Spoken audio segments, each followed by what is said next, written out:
Hey everybody, it's Sabrina from ATLYS, and I'm here today with a super short and sweet tutorial, but on a very important subject.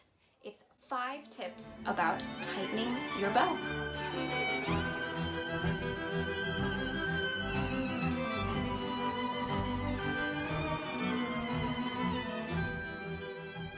So getting the right tightness of the bow is underrated. If the bow is too loose, you won't have enough resistance to pull beautiful tone out of the instrument. And if the bow is too tight, first of all, that is dangerous for the wood. It can warp the wood, but it also can make the bow lose its shock absorbency. So it's all about finding that balance. So tip number 1. This one is probably the most important. Your bow must always have a smile.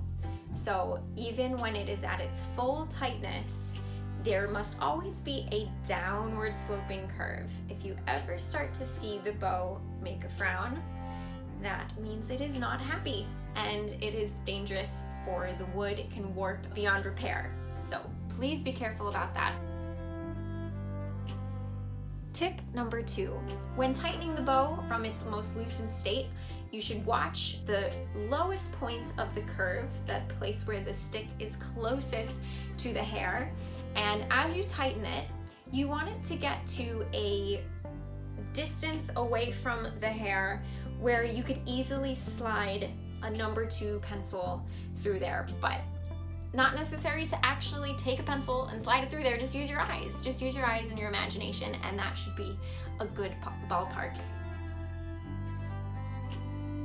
Tip number 3 is to then test the resistance of the bow to pressure down.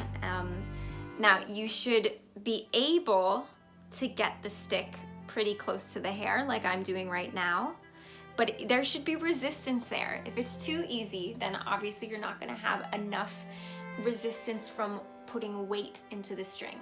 So check with adding weight to your hand and pressing down the bow. This is also a good strengthening exercise for your bow hand, so 2 for 1. Tip number 4, I always get this question from my new violin students: which way to turn the screw to make it tighter and which way to make it looser? And I almost always give them the same answer. Start twisting it one way and you will soon find out. It takes quite a few twists to really make much of a difference, so you won't damage the bow this way if you just turn one way or another. But also, if it helps, it is righty-tighty and lefty-loosey. And my final tip, number 5, last but not least, is always to make sure that you loosen your bow before you put it away. The bow has to rest just like you and me. We need our sleep, we need our beauty rest.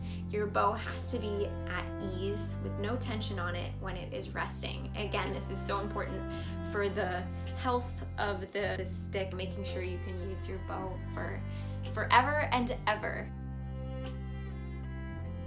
And with weather changing, that's also going to affect the way that the wood reacts to the tightness. So you always have to be actively watching and monitoring the situation, especially in the dry heat of winter inside. It can make the bow get too tight very easily, like without you even noticing. So it's always good to keep an eye on it.